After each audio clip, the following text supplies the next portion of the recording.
আপনি নিশ্চয়ই খুব চিন্তিত আর ভাবছেন একটা সিগারেট হলে খুব ভালো হয়। আচ্ছা, সিগারেটে যদি টেনশনের মূল হয়, মানে টেনশন দূর করার মূল ওষুধ হয়, তাহলে আপনি ভাত খাচ্ছেন কেন? ২ দিন ভাত খাবেন না। ৩ দিনের মাথায় আপনি কথা বলার শক্তি হারিয়ে ফেলবেন। যদি আপনার শক্তিই না থাকে, তাহলে আপনি নিজে চলবেন কিভাবে? আর নিজেকে চালাতে হলে অবশ্যই আপনার সুষম খাদ্য গ্রহণ করতে হবে।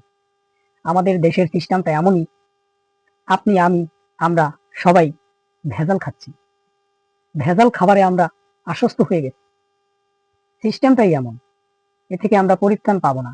ফলে নানান রোগে আক্রান্ত হচ্ছি। আর ডাক্তাররা আমাদের থেকে লুফে নিচ্ছে টাকা। এতে ডাক্তারের কোনো দোষ নেই। দোষ হচ্ছে আমার, আপনার, সবার। কারণ আমরা ভেজাল খাই, ভেজাল দেই এবং ভেজাল করতে নিজে আনন্দ পাই। ভেজাল খাবার মানুষকে খাওয়াতে একটুও কষ্ট লাগে না। একটুও বিবেক বোধে কাজ করে না যে আমি ভুল করছি। কিন্তু কেন? আমরা নিজেরাকে একটু শুধরাতে পারি না? আমি যদি শুধরাই, তাহলে আমার পাশের একজনকে আমি শুধরাতে পারবো, মানে কথার মাধ্যমে। এভাবেই দেশটা পরিবর্তন হবে। আর যদি টেনশন মুক্ত হতে চান, তাহলে সিগারেট খান।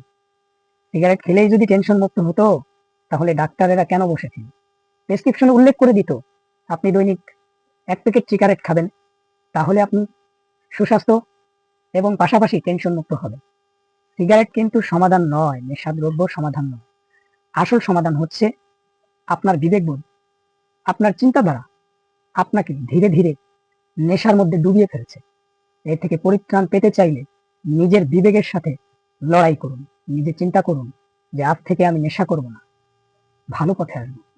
নেশা করলে কখনো মানুষের জীবন উন্নত হয় না, বরঞ্চ ধ্বংসের দিকে চলে যায়।